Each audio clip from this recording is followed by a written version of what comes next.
Movie है एक बहुत ही ज्यादा जीनियस लड़की के बारे में जिसका नाम होता है लिन। उसके इंटेलिजेंस की वजह से उसके फादर भी उसे काफी ज्यादा इम्प्रेस्ड होते हैं और वो उसका एडमिशन बहुत अच्छे स्कूल में करवाना चाहते थे।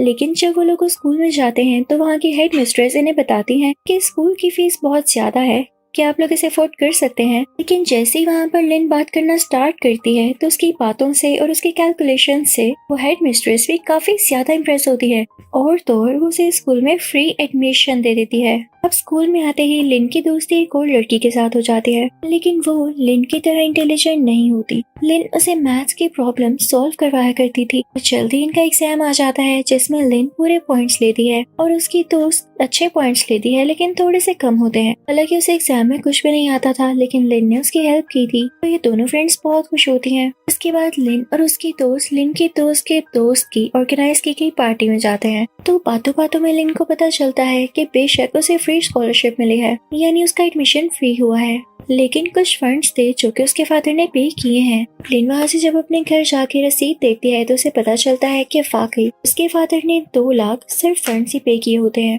तो लिन ये देख के रोने लगती है और वो अपने फादर से कहती है कि डैडी, इतने महंगे स्कूल में दाखिला करवाने की क्या जरूरत थी। तो उसके फादर उससे कहते हैं, तुम्हारे फ्यूचर से ज्यादा मेरे लिए अहम कुछ भी नहीं, बस अपनी पढ़ाई पर ध्यान दो। अब जल्दी लिन की मदर की बर्थडे होती है तो वो उनको याद करते हुए पियानो बजाने लगती है क्योंकि वो उनके पास नहीं होती। तभी लिन को एक आइडिया आता है कि उसकी क्लास के जो बच्चे हैं वो उसकी तरह इंटेलिजेंट नहीं है और एग्जाम में भी वो हमेशा फेल होते हैं, तो क्यों ना इस बार मैं उनकी मदद करूं।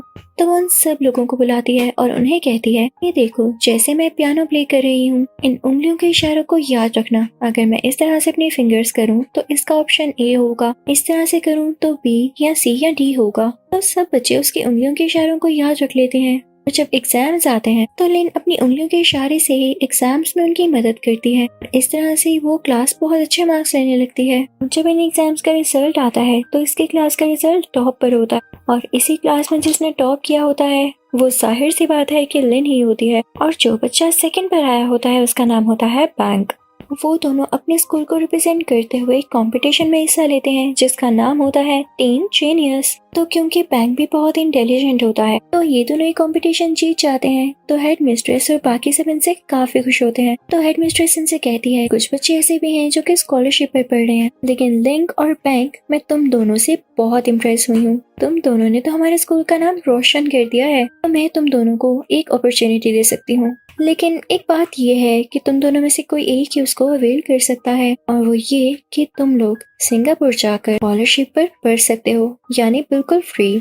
तो देख लो कि तुम दोनों में से कौन ऐसा है जो उसको डिजर्व करता है। यहाँ पर हमें बैंक की फैमिली के बारे में पता चलता है जो कि बहुत पुअर होती है। तो बैंक इसीलिए बहुत मेहनत किया करता था ताकि वो अपनी फैमिली के लिए कुछ कर सके। अभी बैंक के पास एक लड़का आता है और उससे कहता है कि मुझे तुम्हारी बुक चाहिए, तुम काफी अच्छे नोट्स बनाते हो। तो बैंक उसे कहता है, सॉरी मुझे खुद पढ़ना है। तो वो लड़का गलती से ये कह देता है कि तुम तो किसी की मदद नहीं करते, लिन तो हमारी बहुत मदद करती है और हमारे एग्जाम में भी मदद करती है। उसको ऐसा कहना तो नहीं चाहिए था लेकिन उसके मुंह से निकल जाता है। तो ये बात बैंक को बहुत बुरी लगती है और जब एग्जाम स्टार्ट होता है तो इस चीज को नोट करने लगता है, लिन वाकई ऐसा कर रही है। अब एग्जाम शुरू होता है तो उन सब बच्चों को पेपर दे दिया जाता है। कुछ सेट 1 होते हैं और कुछ सेट 2, यानी वो दोनों सेट चेंज होते हैं। अब लिन के पास सेट 1 आया था तो वो सबको इशारे से बताती है कि मेरे पास सेट 1 है। तो अब जिन बच्चों का सेट 1 था सिर्फ वही बच्चे लिन से मदद ले सकते थे और बाकी बेचारे फेल ही होंगे। अब जब लिन उनकी हेल्प करना स्टार्ट करती है तो बैंक ये नोटिस कर रहा होता है। वो फौरन से जाकर इन्विजिलेटर को बताता है। तो इन्विजिलेटर उसे कहता है, अच्छा मैं देख लूंगा, आप तो बैठो। अब ये सब लोग एग्जाम दे के बाहर आते हैं। तभी हेड मिस्ट्रेस लिन को अपने ऑफिस में बुलाती है। जब लिन अंदर जाती है तो देखती है कि बैंक वहाँ पर पहले से ही है, यानी उसने हेड मिस्ट्रेस को भी कंप्लेंट कर दी होती है। हेड मिस्ट्रेस उससे पूछती है, तो आप चीटिंग करवाती आ रही हैं? तो लिन यहाँ पर घबरा जाती है। तभी लिन के फादर को भी कॉल कर ली जाती है और उन्हें कहा जाता है कि आपकी बेटी सब कुछ चीटिंग करवाती आ रही है, क्या इसलिए हमने इसे स्कूल में एडमिशन दिया था? उसके फादर को बहुत बातें सुनाती हैं तो लिन से ये सुना नहीं चाहता और वो हेडमिस्ट्रेस से कहती है कि आप कैसी बातें कर रही हैं, आपने जो कहना है मुझे कहें, आप मेरे फादर से क्यों कह रही हैं? तो हेडमिस्ट्रेस को गुस्सा आ जाता है। लिन को इसे बदतमीजी नहीं करनी चाहिए थी क्योंकि अब उसका सिंगापुर जाने वाला चांस खत्म हो चुका था। और जिस बात का डर था वही होता है। हेडमिस्ट्रेस यही कहती है कि वो एक शर्त पर लिन को स्कूल से नहीं निकालेंगी। अगर उसने स्कूल में पढ़ना भी है तो बिना प्रोटोकॉल के पढ़ेगी और इसे अब सिंगापुर भी नहीं भेजा जाएगा। तो लिन कहती है ठीक है, मत भेजें, और वहाँ से घर आ जाती है। घर जाकर भी लिन को अपने फादर से बहुत डांट पड़ती है। अभी लिन को उसके फ्रेंड की कॉल आती है जो उसे एक होटल में बुलाती है और उसे कहती है कि मुझे तुम्हारी मदद की जरूरत है। इनफैक्ट ये जो मेरा दोस्त है इसके फादर भी यहाँ पर बैठे हुए हैं। तो अब उस लड़के के फादर लिन से बात करने लगते हैं कि मैं चाहता हूँ मेरा बेटा एक एग्जाम पास करे, तो तुम्हें इनकी मदद करनी होगी। इनफैक्ट यहाँ पर वो लड़का और लिन की दोस्त दोनों वो एग्जाम देने वाले होते हैं जिसको पास करने के बहुत फायदे होते हैं, लेकिन वो खुद से कभी भी उस एग्जाम को पास ना कर पाते, इसलिए उन्होंने लिन को बुलाया ताकि वो उनकी मदद कर सके और इसके बदले में उसे 6 लाख दिए जाएंगे। लेकिन लिन अब ऐसा नहीं करना चाहती थी क्योंकि पहले उसकी काफी इंसल्ट हो चुकी थी, तो उनको सॉरी कहते हुए आ जाती है। लेकिन लिन जैसे होटल से बाहर जा रही होती है तो वहाँ पर लगी हुई घड़ियों को देखती है जिसके डिफरेंट टाइम जोन होते हैं, यानी हर कंट्री में डिफरेंट टाइम हो रहा होता है। तो तभी उसके दिमाग में एक आइडिया क्लिक होता है। जो इंटरनेशनल एग्जाम उसकी दोस्त और वो लड़का देने जा रहे थे वो पूरी दुनिया में एक ही टाइम पर होना था। जाहिर है दुनिया की हर कंट्री का अलग टाइम होता है, तो जिस कंट्री में सबसे पहले एग्जाम होगा हम वहाँ के क्वेश्चंस और उसके आंसर्स देख सकते हैं क्योंकि पेपर तो सेम होगा ना, और बाद में उन आंसर्स को कॉपी करके वो लोग अपना एग्जाम दे सकते हैं। अब ये बात लिन जाकर उन दोनों को बताती है तो वो डिसाइड करते हैं कि हम बैंक की भी मदद लेंगे। तो लिन कहती है कि इसके लिए मैं ऑस्ट्रेलिया जाऊंगी और वहाँ पर ये एग्जाम दूंगी, तो जो जो क्वेश्चंस आएंगे तो मैं याद रख के तुम्हें घर आते ही मैसेज कर दूंगी ताकि तुम लोग उसकी तैयारी करके अपना एग्जाम दे दो। तो वो सब बहुत खुश होते हैं क्योंकि ये आइडिया काफी जबरदस्त होता है। लेकिन दूसरी तरफ हम बैंक को देखते हैं जिसे कुछ लड़के मारते हैं, एक कॉर्नर में फेंक देते हैं। अब इधर ये सारे लोग अपना प्लान बना रहे होते हैं कि इंटरनेशनल एग्जाम में किस तरह से चीटिंग करनी है। वो उन सब बच्चों से कांटेक्ट करने लगते हैं जिन्होंने वो इंटरनेशनल एग्जाम देना होता है। वो उनके ग्रुप बनाते हैं और उनसे कहते हैं कि अगर आपको एग्जाम में मदद चाहिए तो इसके लिए हमें थोड़े से पैसे दें, और ये उस एग्जाम में पास होने के बदले में कुछ भी नहीं। तो सब बच्चे मान जाते हैं और उनके ग्रुप में शामिल हो जाते हैं। अब वो अमीर लड़का यानी जिसका बाप बहुत अमीर होता है और अपने बेटे को इस एग्जाम में पास करवाना चाहता था, तो वो लड़का सब बच्चों को बताने लगता है तो मेरी बात गौर से सुनिएगा। एग्जामिनेशन हॉल में सिर्फ आप 4 चीजें ही लेकर जा सकते हैं, आपका पासपोर्ट, एग्जाम पेपर, आपकी पेंसिल और एक इरेजर। तो सवाल उठता है कि आप लोग चीटिंग कैसे करेंगे।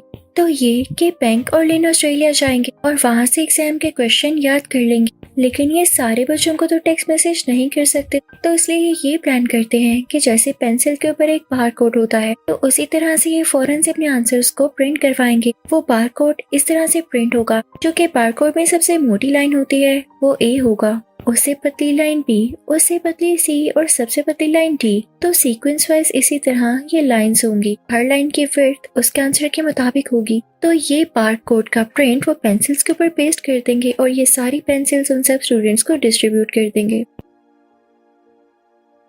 तो हम अपने पहले वाली प्लान पर अमल करेंगे, यानी उसको फॉलो करेंगे जो कि लिन ने कहा था कि इस एग्जाम में 3 ब्रेक्स होती हैं। तो एक सेक्शन कंप्लीट करने के बाद जब फर्स्ट ब्रेक होगी तो मैं वॉशरूम में जाके सब बच्चों को या अपनी दोस्त और उसके दोस्त को आंसर्स फॉरवर्ड कर दूंगी।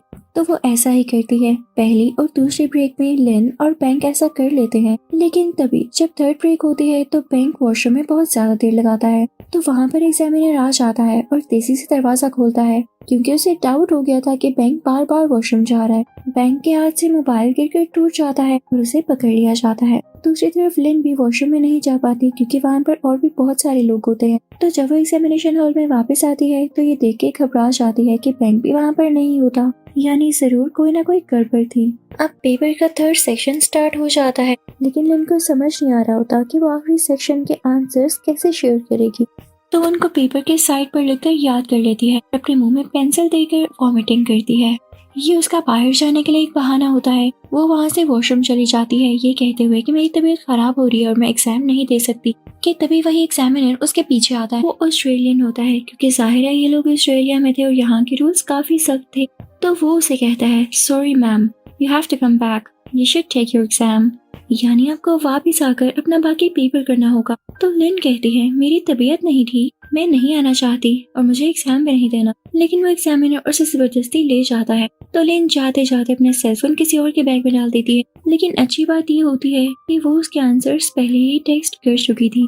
जब वो वहाँ पर वापस आती है तो देखती है कि बैंक बैठा होता है और वहाँ के स्टाफ को पता चल चुका था कि लिन और बैंक एक ही स्कूल के स्टूडेंट हैं।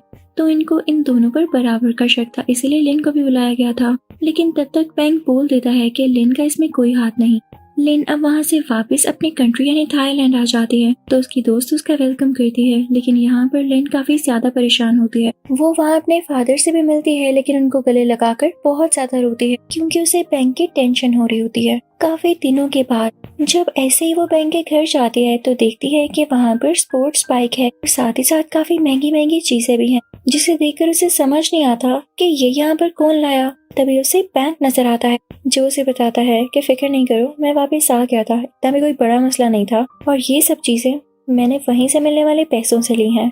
वो उसे एक नोटिस दिखाता है कि देखो एक और इंटरनेशनल एग्जाम आ रहा है, तो क्या ख्याल है हम इससे भी काफी पैसे कमा सकते हैं। तो लिन कहती है नहीं बैंक, अब नहीं, हमने बहुत गलत काम कर लिया है। तो बैंक उसे ब्लैकमेल करता है कि अगर तुमने मेरी बात ना मानी तो मैं सब कुछ बता दूंगा कि तुम भी मेरे साथ मिली हुई थी। लेकिन लिन उसकी बात नहीं मानती और वहाँ से चली जाती है। और मूवी के लास्ट सीन में हम ये देखते हैं कि लिन किसी ऑफिसर के सामने बैठी होती है और उन्हें ये बता रही होती है कि मैंने उस इंटरनेशनल एग्जाम में चीटिंग करवाई थी और किस किस तरह से और कब कब करवाई, वो सारा कुछ बताती है। यानी उसने अपनी गलती एक्सेप्ट कर ली होती है, जिसके लिए वो शर्मिंदा भी थी। इसी के साथ ये मूवी यहीं पर एंड होती है।